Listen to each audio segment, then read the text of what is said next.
በዚህ ሳስተምር ዋስጥራ ተባለ።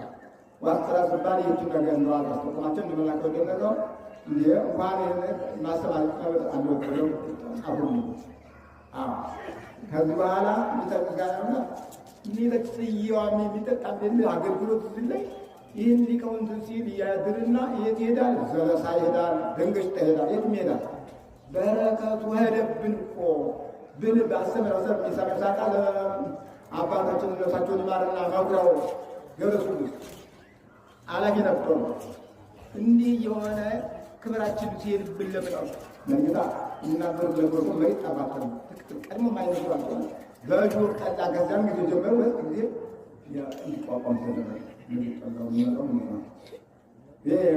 ይሄ እንግዲህ ለቦታዋ ቅርስ ነው እና ከዚህም በኋላ ሰለጥኑቱን ገራማል ምናምን ማለት ምንም ለየምንም ለያቆስ መቼም ሰው ችግር አንዳንድ ነገር አለና በቤተሰብ ምናምን ችግር ወሸናም ሲታሙ እንደዚህ እና አባታችን ጋር ሳቸው ስለተጋገም ምስል አለሞ ያው እግዚአብሔር የተመሰገነ እንደወሰብ ተተኩል እና ከዚህ ላይ እንግዲህ እነዚህ ህፃናቶች እንደዋዛ የዋልኩባቸው ማለት ነው። እንደዋዛ ዳዊት ደግሞ የተከቡት ቆናቸው አብዮስ እንዳንቀራል እዚህ ቀድሎ አንዳው ለዘለ ተመራ አባዳኝ ነው። ሌሎችም አሁን ይኖራሉ። እዚህ አንጻር በታለው እንደዋዛ አሁን ዛሬም እንደዚህ ህፃናት ይሆኑ ዛሬ ሁሉ ናቸው። ነገ ነሰርተው አንዳንድ ቤተክርስቲያን ለዚህ ቀርቶ ሌላ ስንት ስራ እንዲሰሩ ነው። ካላወቁ አውቁ ነው። ካላወቁ ሁሉም ነገር ያለው እውቅናና እንደው አዛንተን ያለው አሁን እዚያ የሰጡንን ወንድሞቻችንን ልጆቻችንን እግዚአብሔር ባሉበት ያሉት የጨበጡት የተባረከ ይሁንላቸው። እቺ ቤተክርስቲያናችን አሁንም አለኝታ የምለው ይችላል።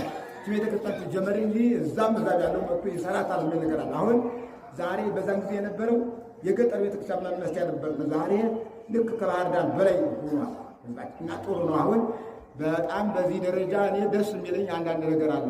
ካልጀመሩት አንድ ነገር ዋጋ የለውም። አሁን በድፍረት የተጀመረው ይሄ ተማይታ ታውታላችሁ። ይሄ መጠቀኛ ሰንበትማ አሁን በእነሱ ስም ነው ይመጣልን እንጂ በይጉሩ አሁን አባታችንም እንዲህ አለ አይመጣም። እና እነዚህ ልጆች ወጣቶች በጣም ብዙ ቤተክርስቲያናችን ሞቅ ደመቅ ያሉ ናቸውና የምንጠቀምበት እኛ ነን። እንግዲህ ወላጅና ታበሰላጅ ምን ትላለች? ስንት እንግዲህ ይስተናገድበታል። እንደዚሁ ሁሉ ደግሞ ይሄ አዳራሽ በደንብ ቤት ብዙ እንትን እየከፈልን ይስተናገድበት የሌላ ቤተክርስቲያን ሊመጣ ይችላል እና ተባብረን ይችን ነገር ያው ወደ ተግባር